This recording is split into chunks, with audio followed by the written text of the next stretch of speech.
அனைவருக்கும் வணக்கம்.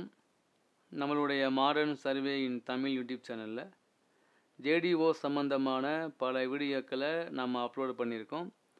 அதில் இப்போ நீங்கள் பார்க்குற இந்த வீடியோவானது ஜேடிஓ முதல் கலந்தாய்வில் தேர்வு செய்யப்பட்டவங்களுக்கு அப்பாயின்மெண்ட் ஆர்டர் எப்போ கொடுப்பாங்க அப்படிங்கக்கூடிய ஒரு அப்டேட் தான் இப்போ நான் பார்க்க போகிறோம். ஸோ வீடியோவை முழுமையாக பாருங்கள். நம்மளுடைய யூடியூப் சேனலில் கமெண்ட்டில் யார் என்ன கேள்வி கேட்டாலும் நம்ம அதுக்கு முறையான ரிப்ளை நம்ம கொடுத்துட்டே இருக்கோம். உங்கள் அனைவருக்குமே தெரியும். கமெண்ட் பண்ணுறவங்க யாருன்னு நமக்கு தெரியாது, அவங்களுடைய பேர் தெரியாது, அவங்க படிப்பு தெரியாது. ஆனால் அவங்க கேட்கக்கூடிய கமெண்ட்டுக்கு நம்ம ரிப்ளை பண்ணணும் இல்லையா? நம்ம இது வரைக்கும் முறையாக ரிப்ளை பண்ணியிருக்கோம். அவங்க யார் என்ன, அவங்க பிஇயா இல்லை ஐடிஐயா டிப்ளமோ நம்மலாம் பார்க்குறதில்ல. கேள்விக்கு பதில் அவ்வளோதான். அப்போ ஒருத்தர் என்ன கேட்குறாரு அப்படின்னா, ஜேடிஓவுக்கு எப்போ போஸ்டிங் போடுவாங்க அப்படின்னு கேட்குறாங்க. இன்னொரு கமெண்ட் என்ன வருது அப்படின்னா, இன்னொருத்தர் ஜேடிஓவுக்கு ரீகவுன்சிலிங் வருமானு கேட்குறாரு. அப்புறம் இன்னொருத்தர் சொல்கிறார் அப்படின்னா, ஜேடிஓவுக்கு கவுன்சிலிங் 2 எப்போ வரும் அப்படின்னு கேட்குறாரு. இன்னொருத்தர் ஜேடிஓவுக்கு கேஸ் வழக்கு போய்கிட்டு இருக்கு, அந்த வழக்கில் தீர்ப்பு டிப்ளமோ முடிச்சவங்களுக்கு தான் போஸ்டிங் போடணும்னா என்ன செய்வாங்க அப்படின்னு கேட்குறாங்க. இந்த மாதிரி பல கேள்விகள் வரும்போது நம்ம ஒவ்வொரு கேள்விக்கும் நம்ம முறையாக ரிப்ளை பண்ணி தான் ஆகணும். நம்ம எந்த கேள்வியும் நம்ம ஒதுக்கக்கூடாது, ஒதுக்கவும் முடியாது. அது நியாயம் இல்லை.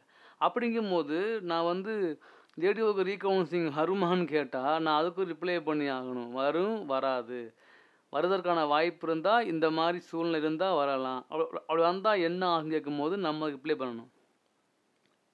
ஸோ நம்மக்கிட்ட கேட்டால் ஒரு உண்மையான தகவல் வரும் அப்போ தானே நம்மகிட்ட கேட்குறாங்க. ஸோ நம்ம ரிப்ளை பண்ணி ஆகணும்ல. ஸோ அப்படி இருக்கும்போது ஜேடிஓவுக்கு ரீகவுன்சிலிங் வருமா அப்படின்னு ஒருத்தர் கமெண்ட்டில் கேட்டே இருக்கார். நம்மளுக்கு வீடியோ போட்டிருக்கோம். ரீகவுன்சிலிங் வர்றதுக்கு வாய்ப்பு இல்லை. ரீகவுன்சிலிங் எப்போ வரும் அப்படின்னா, ஜட்ஜ்மெண்ட் டிப்ளமோவுக்கு முடித்தவங்களுக்கு மட்டும்தான் போஸ்டிங் போடணும்னு சொன்னால் ரீகவுன்சிலிங் வரும். ஆனால் அதுக்கு வழிவகை இல்லை. ஏன் அப்படின்னா, ஃபஸ்ட்டு வந்த ஜட்ஜ்மெண்ட் படி எல்லாருக்கும் தான் போஸ்டிங் இருக்குன்னு வந்திருக்கு அப்படின்னு நான் சொல்லி முடிச்சிட்டோம். இது அப்புறம் இன்னொருத்தர் கேள்வி கேட்டிருக்காரு. நான் அது நம்ம வீடியோவை போட்டிருக்கோம். இல்லை ஜேடிஓ வழக்கு ஹியரிங்க்கு வராமல் தள்ளி போகிறதுக்கு காரணமே, ஜேடிஓ அப்பாயின்மெண்ட் ஆர்டர் கொடுக்குற வரைக்கும் இந்த வழக்கு ஹியரிங் வராது. ஏன்னா ஜாயின் பண்ணிட்டோம்னா நம்மளை தீர்ப்பு எப்படி வந்தாலும் நமக்கு பிரச்சனை இல்லை அப்படின்னு ஒருத்தர் கமெண்ட் போட்டிருக்காரு. அதுக்கு தான் நம்ம ரிப்ளை சொன்னோம், ஜாயின் பண்ணாலும் தீர்ப்பு மாறும்போது திரும்ப ரிவைசர் பண்ணி ஆர்டர் கவுன்சிலிங் வைப்பாங்க அப்படின்னு சொல்லியிருக்கோம். நாம் இதெல்லாம் பொதுவான உண்மையான தகவல். நான் ஜாயின் பண்ணிட்டேங்கிறதுக்காக நம்ம இது பண்ண முடியாது அப்படின்னு நம்ம சொல்லியிருக்கேன். அதுக்கு நான் ஒரு எக்ஸாம்பிள் தான் வெஸ்ட் பெங்காலில் உள்ள கேஸ் சொன்னேன். வெஸ்ட் பெங்காலுடைய வழக்கினுடைய தன்மை வேறு. அங்கே எக்ஸாமில் ஒரு தப்பான பண்ணி வந்துட்டாங்கன்னு எல்லாருமே தப்பாக பண்ணிக்க மாட்டாங்களே. அது ஒருத்தராக நல்லா பசங்க இருப்பார்ல, அப்போ அவரும் பாதிக்கப்படுறாருல. நம்ம தான் பார்க்கணும். எப்பயுமே பாதிக்கப்பட்டவங்களிருந்து பார்த்தா தான் அந்த நியாயம் தெரியும். அதே மாதிரி நம்ம என்ன சொல்கிறோம் அப்படின்னா, ஜேடிஓ ஹியரிங் தள்ளி போகிறதுக்கு காரணம் ஜேடிஓ அப்பாயின்மெண்ட் ஆர்டர் தரதுக்கு தான். அப்பாயின்மெண்ட் ஆர்டர் கொடுத்துட்டாங்க அப்படின்னா ஜாயின் பண்ணிட்டோம்னா நம்மளால் ஒன்றும் செய்ய முடியாது அப்படின்னு ஒருத்தர் கமெண்ட்டில் போட்டிருக்காரு. அதுதான் நான் ரிப்ளை கொடுத்துருந்தேன். இதெல்லாம் ரெண்டாவது கமெண்ட்டில் கேட்டிருக்காங்க. ஸோ நம்மக்குன்னு ரிப்ளை பண்ணோம்னா அப்படிலாம் கிடையாது. நீதிமன்றத்தில் உள்ள தீர்ப்பு மாறும்போது புதுசாகவும் மாறும். அதுக்கு பெஸ்ட்டு எக்ஸாம்பிள் வெஸ்ட் பெங்கால். ஆனால் வெஸ்ட் பெங்காலில் அவங்க முறையான எக்ஸாம் எழுதி வரலை. அதனால் அந்த வழக்கு அவங்க ஜாயின் பண்ணாலும் திரும்ப எடுத்து விட்டாங்க. இது ஒரு பக்கம். நம்ம ஏஇ எக்ஸாம் பாருங்கள், நடந்து முடிந்த ஏஇ எக்ஸாம் கவுன்சிலிங் பாருங்கள் அப்படின்னு நம்ம எடுத்து சொன்னோம்னா அது சில பேருக்கு எதை எங்கே மேட்ச் பண்ணணுமோ அங்கே மேட்ச் பண்ணுறதே இல்லை. நம்ம ஆளுங்க எதை எங்கே மேட்ச் பண்ணக்கூடாதோ அங்கே போட்டு செஞ்சுக்கிட்டு நீ இப்படி சொன்னேன்னு அந்த ஒத்த வார்த்தையை பார்க்காதையா. நான் என்ன சொல்லியிருக்கேன் ஹோல் வீடியோவில் அதை பாருன்னா நம்ம பார்க்க. இதுவரை என்னன்னா, இந்த ஸ்பீடு கேஸு, இந்த ஓட்டி விட்டு பார்க்குறது, ஓட்டி விட்டு பார்க்க என்ன புரியும்? பாதி தான் புரியும். அப்போ அப்படித்தான் இருக்கும். உட்காந்து கண்ட கழுதையெல்லாம் ஃபுல்லாக வீடியோ பார்க்குறது, கண்ட கழுதை கருமாந்திரம்லாம் ஃபுல்லாக பார்க்குறது, டைமிங் ஃபுல்லாக பார்க்குறது, மீண்டும் மீண்டும் பார்க்குறது. ஒரு ஜேடிஓ நியூஸு, ஒரு ஆர்ஐ ரோட் இன்ஸ்பெக்டர் நியூஸு அப்படின்னு முக்கியமான வீடியோ போட்டோம்னா அது ஸ்லோவாக பேசுகிறேங்கிறாங்க, இழுக்கிறேங்கிறாங்க. ஸ்லோவாக பேசுறது தான் ஏயா பார்க்குற, ஓட்டி விட்டு அந்த கீழே ஸ்பீடு ஆப்ஷன் இருக்குல்ல, அதை ஓட்டி விட்டுப்பார். நான் எனக்கு கன்வீனியன்ட்டாக நான் பேசுகிறேன், உனக்கு தேவையான நீ ஓட்டி விட்டுப்பார், இல்லை இது பண்ணிப்பார். நம்ம மீண்டும் மீண்டும் ஏன் சொல்கிறோம் அப்படின்னா, நம்ம எதை எங்கே சொல்கிறோமோ அதை நம்ம சொல்கிற மேட்டரை அங்கே பொருத்தி பார்க்குறது இல்லை, அதை வேற என்ட்டாவது பொருத்தி பார்க்குறது நம்ம ஆளுங்க. அதனால் நம்ம சொன்னது எல்லாமே வீடியோவில் தெளிவாக இருக்கும். ஒரு வீடியோ எடுத்துட்டோம்னா நம்ம கண்டென்ட் நம்ம தெளிவாக இருக்கும். ஸ்லோவாக இருக்கலாம், தெளிவாக இருக்கும். நான் எனக்கு என்ன வருமோ ஸ்பீடு அப்போ தான் நான் பேச முடியும். அக்கா நான் பேச முடியும், என்ன வருமோ அதான் பேச முடியும்.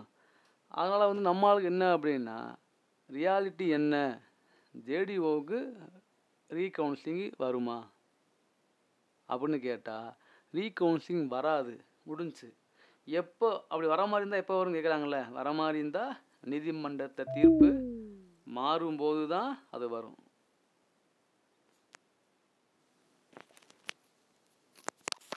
அடுத்து என்ன அப்படின்னு நம்ம பல வீடியோவில் சொல்லியாச்சு. இப்போ மெயின் கருத்து என்ன, இப்போ எல்லாரும் ஆர்வமாக நம்மகிட்ட கேட்குற கேள்வி என்ன அப்படின்னா, ஜேடிஓக்கு எப்போ அப்பாயின்மெண்ட் ஆர்டர் கொடுப்பாங்க. அப்போ நம்ம ஒரு வீடியோ போட்டிருந்தோம், ஒரு டிபார்ட்மெண்ட் ஒரு அப்பாயின்மெண்ட் ஆர்டர் தரது டிஎன்பிஎஸ்சியோடைய பவர் கிடையாது, கன்சர்ன் டிபார்ட்மெண்ட்டினுடைய பவர். கன்சர்ன் டிபார்ட்மெண்ட்டுக்கு டிஎன்பிஎஸ்சி நாங்கள் இவ்வளோ செலக்ட் பண்ணிட்டோம் அப்படிங்கிற அந்த லிஸ்ட்டை அவங்க கன்சர்ன் டிபார்ட்மெண்ட்டுக்கு அனுப்புவாங்க. கன்சர்ன் டிபார்ட்மெண்ட்லேருந்து தான் அதில் யார் தேர்வு செய்யப்பட்டிருக்காங்களோ அவங்களுக்கு அனுப்புவாங்க போஸ்டல் மூலமாக நம்ம சொல்லியிருந்தோம். உடனே நம்மளுடைய சேனலில் ஃபாலோ பண்ணக்கூடிய நண்பர்கள் என்ன பண்ணிருக்காங்க, டிஎன்பிஎஸ்சி கால் பண்ணி கேட்டிருக்காங்க. அவங்க இன்னும் நாங்கள் அனுப்பலை அப்படின்ட்டுருக்காங்க, அதை கமெண்டில் பதிவு பண்ணியிருக்காங்க. ஸோ இப்போ தகவல் என்ன அப்படின்னா, ஒரு அஃபிஷியல் சோர்ஸ் என்னென்னா, டிஎன்பிஎஸ்சியில் இருந்து அந்த ஜேடிஓவா ஃபஸ்ட்டு கவுன்சில் தேர்வு செய்யப்பட்டாங்க இல்லையா, அவங்க லிஸ்ட்டு எல்லாமே எங்கே போயிடுச்சுன்னா கன்சர்ன் டிபார்ட்மெண்ட்டுக்கு போயிருக்கு. ஸோ கன்சர்ன் டிபார்ட்மெண்ட்லேருந்து விரைவில் அப்பாயின்மெண்ட் ஆர்டர் வரலாங்கிறது தான் இப்போதைக்கு ஒரு அஃபிஷியல் டீட்டெயில். நம்ம யூடியூப் சேனலில் ஃபாலோ பண்ணக்கூடியவங்க அவங்க கேட்ட அஃபிஷியல் மேட்டர் நம்மகிட்ட அவங்க ஷேர் பண்ணியிருக்காங்க. ஸோ அதனால் ஜேடிஓ ஃபஸ்ட்டு கவுன்சிலில் தேர்வு செய்யப்பட்டவங்க எல்லாத்துக்கும் இந்த ஒரு நல்ல ஒரு ஹாப்பியான நியூஸாக இருக்கலாம். நீங்கள் ஒன்றும் இது பண்ண தேவையில்லை. ஃபஸ்ட்டு கவுன்சிலிங்கில் தேர்வு செய்யப்பட்டவங்களுடைய அந்த லிஸ்ட்டு நீங்கள் தேர்வு செஞ்ச டிபார்ட்மெண்ட் வைஸாக அந்த லிஸ்ட்டு டிஎன்பிஎஸ்சி அனுப்பிச்சிருப்பாங்க. அந்த டிபார்ட்மெண்ட்டு உங்களுக்கு அப்பாயின்மெண்ட் ஆர்டர் எப்போ கொடுக்கணும் அப்படிங்கிற டீட்டெயிலில் அவங்க டிபார்ட்மெண்ட்டுடைய ஹெட்டில் கேட்டுட்டு முடிவு பண்ணுவாங்க. இண்டிவிஜுவலாக எல்லாருக்கும் சென்னையில் வர வச்சு சிஎம் தலைமையில் அப்பாயின்மெண்ட் தராங்களா, இல்லை ஒரு 6 பேரை மட்டும் சென்னையில் கூப்பிட்டு சிஎம் அப்பாயின்மெண்ட் கொடுத்துட்டு மற்றவங்கள அந்தந்த போஸ்டிங்கில் ஜாயின் பண்ண சொல்கிறாங்களா அப்படின்னு நான் வெயிட் பண்ணி பார்க்கணும். அப்புறம் நான் சொல்லியிருக்கோம் ப்ரீவியஸாக. அதனால் இப்போ உள்ள அப்டேட் என்ன அப்படின்னா, டிஎன்பிஎஸ்சிலேருந்து டிபார்ட்மெண்ட்டுக்கு போயிடுச்சு. டிபார்ட்மெண்ட்டில் இருந்து உங்களுக்கு ரிப்ளை வரும், வெயிட் பண்ணுங்கள். நீதிமன்றங்களில் தீர்ப்பும் அரசு ஆணைகளும் டிஎன்பிஎஸ்சி என்ன சொல்லுதோ அதுதான் எல்லாத்துக்குமே. ஆனால் ரூலில் உள்ளது, விதிகளில் உள்ளது, தீர்ப்பில் உள்ளது நான் சொல்லணும் இல்லையா, அதை நம்ம அப்லோட் பண்ண போகிறோம், அவ்வளோதான். ஆனால் ஃபைனலில் என்ன வெளிவரதோ அதை நம்ம அக்செப்ட் பண்ணி தான் ஆகணும். ஸோ அப்படி இருக்கும்போது நம்ம என்ன ஒரு வீடியோ போடுறோம்னா அந்த வீடியோவில் நம்ம சொன்ன கருத்துக்கள் என்ன, சொல்லக்கூடிய கருத்துக்கள் என்ன அப்படின்னு அதை எங்கே பொருத்தணுமோ அங்கே பொருத்தி பாருங்கள், கன்ஃபியூஸ் ஆகாது. எங்கே பொருத்தக்கூடாதோ அங்கெல்லாம் பொருத்தி பார்த்துட்டு நீ இப்படி சொன்ன அப்படி சொன்னேன்னா நான் என்ன செய்ய முடியும். ஸோ அதனால் இதுதான் ரியாலிட்டி.